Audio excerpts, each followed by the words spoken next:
Hi everybody, welcome to the latest episode of the SCU Show. I'm your host, SCU, episode number 65. Kind of a milestone, not too much, but when we get to 75 in about 10 weeks from now, that's going to be huge. Speaking of huge, the month of April is going to be spectacular for this show. I'm so excited. We got the USFL starting, NBA playoffs are starting, the NFL draft is going to be at the end of the month. We're going to be talking about everything. But this week we end in March, and what a March it was. But I want to start, before we get to what a crazy March has been, I want to get to what broke right after we stopped recording last week. Matt Ryan is now a member of the Indianapolis Colts. He is the new quarterback. I don't think he's had a new deal. Might not have. I don't know. I don't think so. But everyone's talking about what an upgrade. Oh my goodness. Carson Wentz is, he's with the Commanders. I have thoughts on that. But Matt Ryan to the Colts, it's so amazing. What a great signing for the Colts. And I'm just sitting here like, it's not that great an acquisition. It's great for Matt Ryan. He got out of Atlanta. It's a dumpster fire now since they went to the Super Bowl. But the Colts are still the Colts. They don't have a top receiver. Their top receiver is supposed to be T.Y. Hilton. T.Y. Hilton is an injury-prone wide receiver. He might even be on his way out of Indianapolis. He might be on his way out. I've heard the Cowboys are interested in T.Y. Hilton. So now you got to think about it. Well, so who's the number one receiver now? Michael Pittman? It's kind of a wait and see with Michael Pittman. I picked him in fantasy last year, and I was hoping he would have done well last year. I mean, it was okay. He had a good season. But is he ready to take over from T.Y. Hilton, who's probably gone at this point? He's going to be gone. Is he ready to take over the number one receiver spot? Not to mention the Colts lost their tight end, Jack Doyle. He just retired. So now you got to worry about that as well. So I don't want to say, the Colts are going to be a terrible team. They're going to be a decent team. They'll be a good team with Matt Ryan. Not to mention they got a new coach. Jack Eberflus from the Chicago Bears is their new coach. I don't know anything about him. It's kind of like with the Broncos. I put the Broncos in fourth place because of their coach, Nathaniel Hackett. We don't know anything about Nathaniel Hackett yet. Yeah, we got Russell Wilson over in Denver, but we don't know how it's going to be with a new coach there. Same with the Colts. Yeah, Matt Ryan's there. Former MVP. That's all fine and dandy. That's cool. It's great. It's awesome. Is it going to work out? I don't know. Come on. We talked about this last week. Talk about Tennessee. Yes, they lost Julio Jones. Julio Jones was injured half the season. They got an upgrade in Robert Woods from the Rams, who is also coming off an ACL, but I think he'll bounce back. Have a great year with Tennessee. And let's talk about Jacksonville last week. They made a lot of moves. Indianapolis, you got to make some moves. Yeah, you got Darius Leonard. He's going to be a Hall of Famer 1 year. Jonathan Taylor had 15 touchdowns on the ground alone. I mean, yeah, Jonathan Taylor. I always knew he was going to be great coming out of Wisconsin. But to everyone to talk about Matt Ryan is going to make the Colts so much better. Hold on 1 second. They'll be a better team. They might even make the playoffs because if you can you were that close with Carson Wentz, you can definitely make the playoffs with Matt Ryan. I mean, all you got to do is beat the Jaguars last year, and the Colts were a playoff team. They couldn't do that. You did make the playoffs with Phil Rivers as well, so you see kind of a trend with the Colts there. They're going to be a playoff team. They could be a playoff team. Right now, would I say they're a playoff team? Not in that AFC. It's a very strong conference this year. With obviously Russell Wilson to the Broncos, the Raiders are doing well, the Chargers are well, the Chiefs are going to be well. We'll talk about that in a moment. A lot of talent in the AFC. The AFC is obviously now the stronger conference, and it's cool that Matt Ryan is now a Colt, and he's going to have a great season. But is he going to have a number one receiver? I don't know. Is he going to have a tight end? Probably not, because Jack Doyle just retired. So everyone talking about the Colts are going to be such a much better team with Matt Ryan. They're not going to be that much better with Matt Ryan. They're going to be good with Matt Ryan. They might not even make the playoffs with Matt Ryan, though. So it's kind of a wait-and-see situation. Again, we're waiting on Michael Pittman. Is he going to be the number one receiver? Obviously now he's going to be the number one receiver. Is he going to play the number one receiver?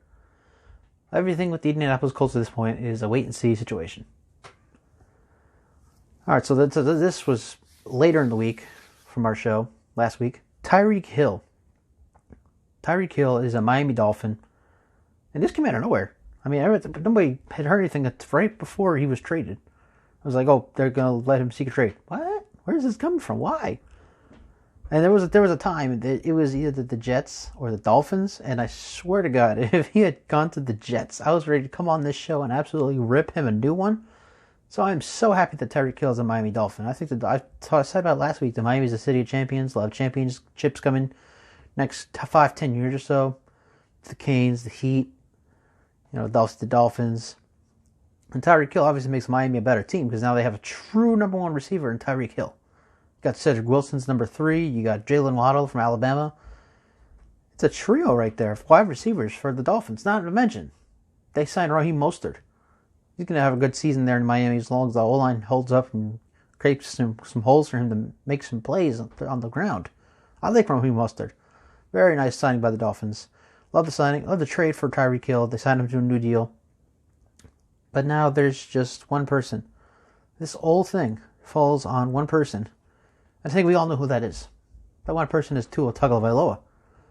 Tua needs to have himself a remarkable season now that they have Tyreek Hill. Now that they have Jalen Waddle, Cedric Wilson's your 3, a great running game. And I like Tua. I like Tua coming out of Alabama because he was one of those versatile quarterbacks who can run the ball if he does not time to throw the ball, nobody's open, whatever. He can run the ball. And that's what I like about Tua coming out of Alabama. But so far, he's just not the quarterback we all hoped he was going to be. The Dolphins, they traded up big time to get him at number 5. But he's just not been that quarterback that we had all hoped. He's been decent. Decent quarterback, very decent. But if of all the 32 starting quarterbacks, he's got to be at least the 16th to 17th best starting quarterback in the NFL. That's not good enough, especially if you're going to have a guy like Tyreek Hill come into your team. Now, I hear a lot about Tua doesn't have an arm, and that's the one thing that concerns me with Tua is he going to be able to throw the ball deep when Tyreek Hill gets down the field 60 yards in about 2 seconds? Is Tua going to get him the ball? Now, and yes, Tua can easily screen pass to Tyreek Hill, and Tyreek Hill do the rest. But he can't be doing that every play. Tyreek Hill's going to want those deep passes. And it's going to be on Tua to throw him those deep passes. But unfortunately, his arm's not that great, so that's the one thing you're going to have to look for. And if Tua does not succeed with Tyreek Hill as number one receiver, and with Jalen Waddle, and with Cedric Wilson, if I'm Miami, I just might look for a new quarterback in the draft in 2023.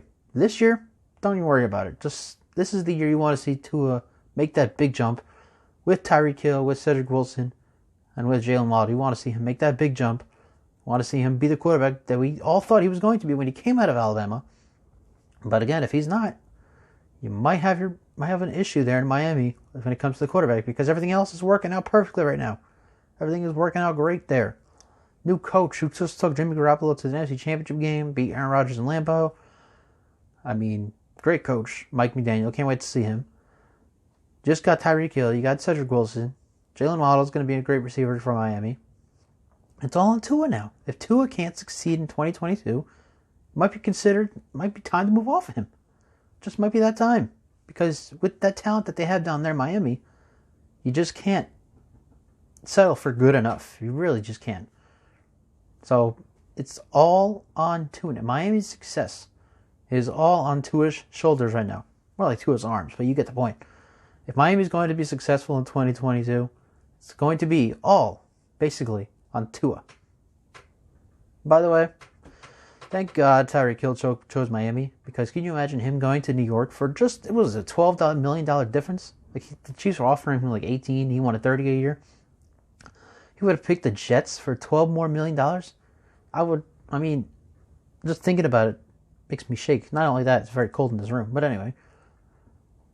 $12 more million to win 2 games a year, I would have been so, and I don't like, be like Skip Bayless, show emotions or anything, but that would have been an absolutely dumb move by Tyreek Hill if he had gone to the Jets. So I'm very glad he went to Miami. Much more successful franchise, and not to mention the weather. No state taxes. Miami has got to be the second most beautiful city, or third most beautiful city in America behind LA, obviously, number 1. And I would argue Las Vegas or Miami being number 2. So you get a beautiful life, big money. You're going to have a very good season. Well, it's going to be great. Can't wait for the Dolphins. It's going to be fun to watch them play. All right. My friends are going to love this. Sometimes we just have to admit our wrongs. In life, in sports, in politics, whatever it might be. Have to admit your wrongs. And I'm here today to admit 2 wrongs. Let's start with me being completely wrong, and I was ready to come on this show today and blast Josh Allen. Because I was going to compare him to Carson Wentz. Everyone talk about, he's such a great quarterback. Oh my good, he's the future. Everybody said the same thing about Carson Wentz after he won. He was supposed to win the MVP in 2017. What happened? He's done nothing since. He lost last year to the Jaguars and the chance to get to the playoffs. Terrible. I think Carson Wentz is going to lead the Commanders to the NFC East title just because the rest of the NFC East is just crap. I mean, the Cowboys have lost all their pieces. Giants and Eagles are the Giants and Eagles. But anyway, enough stuff about that. I was going to come on here, like I said, I was going to blast Josh Allen, start comparing him to Carson Wentz. I just can't do that. I can't do it. It's just impossible at this point. The Bills are so stacked. And Josh Allen really is a talented quarterback. I mean, we've seen that the last 4 years, and he'll go into his fifth year. So we've seen this the last 4 years of Josh Allen in the NFL. I mean, Stephon Diggs had 10 touchdowns last year. I thought he only had 2. I was wrong. I thought, Cole Beasley's gone. They're going downhill. Cole Beasley had one touchdown last year, and they got rid of him. So not that bad. Emmanuel Sanders, a talented receiver. He's a talented number 2. They died. Von Miller. The whole thing everyone loves that Von Miller is in Buffalo now. That's awesome. I don't care about the deal thing. I care about him being healthy. If he is healthy, which he has not been in Denver the last few years, then I'll be excited for Von Miller. But if Von Miller can't stay healthy, then that's an issue, and that's a little problem there for the Broncos. But other than that, they signed Hugh Jackson. I mean, come on. Hugh Jackson is a very good running back, and that's just going to spice up that running game for the Bills. They also got Jameson Crowder from the Jets. I thought he was going to do good in New York. Obviously, the Jets are the Jets. So maybe in another spot in New York, an actual New York, because everyone knows the Jets play in New Jersey, maybe Jameson Crowder will have himself a breakout year with Josh Allen throwing the ball to him. They also signed O.J. Howard, another guy where we thought he was going to be great coming out of college, and he wasn't with the Bucs.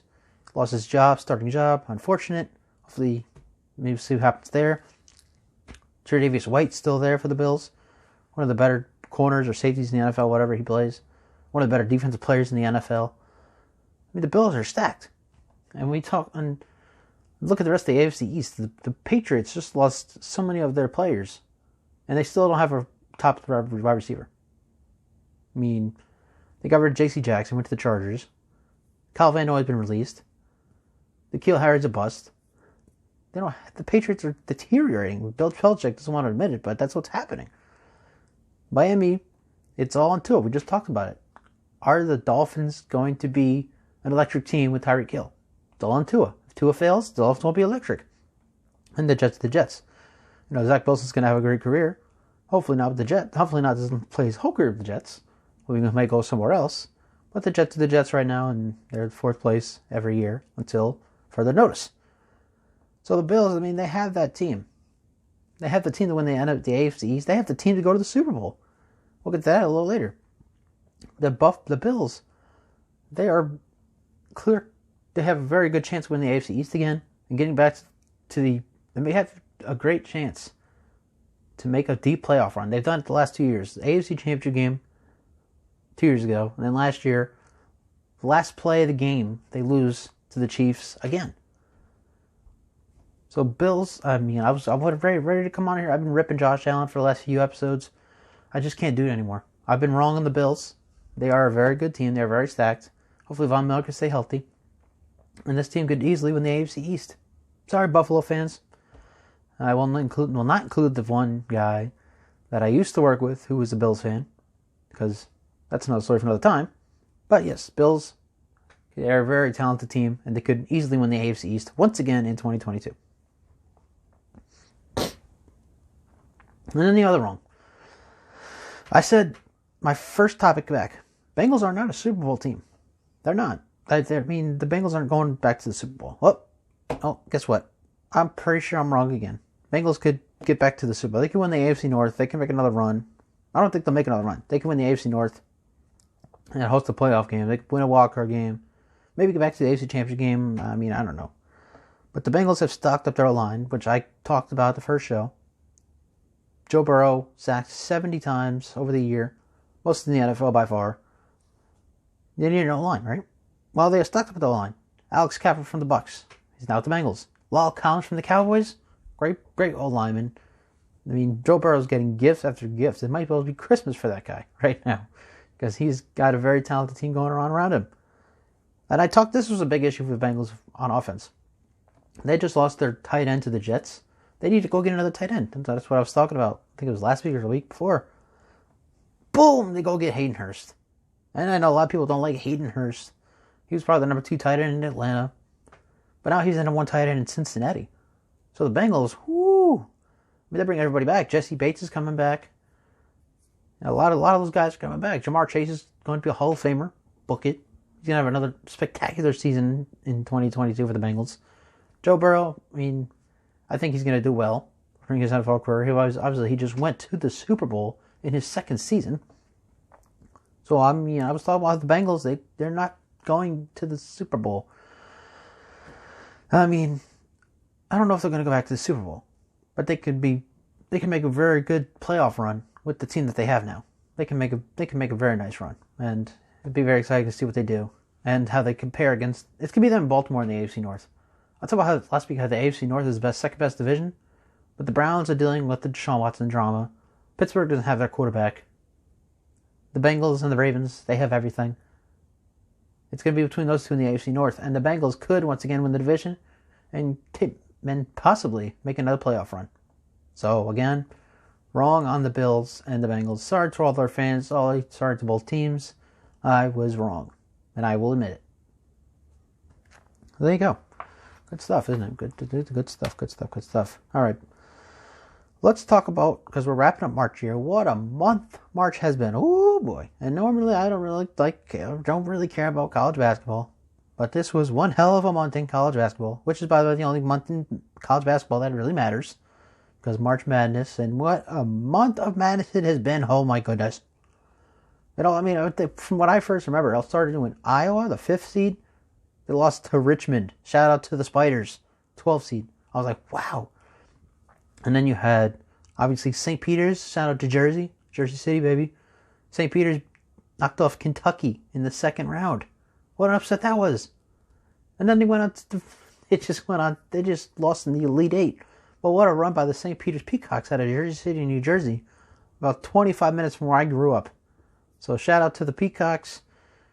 Jersey, baby. Let's go. Jersey, we go hard. But anyway, other than that, the Week 16. We had a matchup between a 10 and 11. Miami and Auburn. Miami knocked off Auburn, 2nd seed. They played against I don't remember who they played. They played against an 11 seed in the Sweet 16. There was more upsets. Michigan knocked off Notre Dame, the 11 beat the 6. A lot of upsets in March Madness. It was a great month for college basketball. One of the, if not the most, maddest March I've ever seen. And I don't really watch college basketball. I'm sure people that have watched college basketball for years would agree with me that this was one of the maddest marches in college basketball history. Now, we're not even done yet. By the time the podcast comes out, we'll have about 3 days until the Final Four. I think the Final Four is on Saturday. Duke, UNC, Coach K's potential final game against the biggest rivalry in all of college basketball. And then Villanova, Kansas. Villanova won the title a couple of years ago. Kansas, obviously one of the better teams in college basketball. I'm hoping for the rematch. I want Villanova and UNC to go at it once again, because we remember that 2016 Classic. It sure was a classic. What a tournament this has been. College basketball fans, must be very proud to see what's going on in their favorite sport. And again, shout out to the St. Peter's Peacocks. Hell of a run by them. Let's do it again next year, shall we? And then you got the NFL free agency period. Russell Wilson went to the Broncos. Devontae Adams is a Raider. So much NFL free agency madness. So much. Tyreek Hill's with the Dolphins now. Hayden Hurst to the Bengals. That's not much madness, but Khalil Collins to the Bengals. Deshaun Watson to the Browns. J.C. Jackson, Khalil Mack, both went to the Chargers. I've always loved free agency. It's always been crazy. But this is one of the craziest free agency periods we've ever seen. And people like Andrew Siciliano and Ian Rappaport are saying the same thing as well. This has been a crazy, crazy free agency period. So March in general has been a hell of a month. It's been fun. April, though, we're ready for a lot more excitement. We got the USFL, the draft, a lot of good stuff coming in April. Stay tuned. It's going to be very fun to be covering it all. I cannot wait. And speaking of free agency, let's get to our final topic of the day here. So, Super Bowl bubble. Yeah, post free agency. Pretty much everybody's pretty much locked in. You know, Jimmy Garoppolo, who knows what's going to happen with him. Baker Mayfield, where's he going to go? Are they going to be cut? I mean, there's a report today that Jimmy Garoppolo could be cut if they don't find a trade partner. That would be nuts. So let's get to the Super Bowl bubble post free agency. We'll start with the AFC. Kansas City. Yeah, the Chiefs are going to be back in it. I mean, they've been in the picture for the last 4 years. What's going to change? By the way, they just signed Marquez Valdes-Scantling, who I talked about last week was going to be the #1 receiver for the Packers. And as soon as I say that, bam, to the Chiefs. Juju Smith-Schuster, he's a 3 or 4 now. As long as he stays off TikTok, he's going to be okay. He'll be fine. And hopefully he gets healthy from his injured shoulder that made him miss the rest of last season with the Steelers. The Chargers, I mean, come on.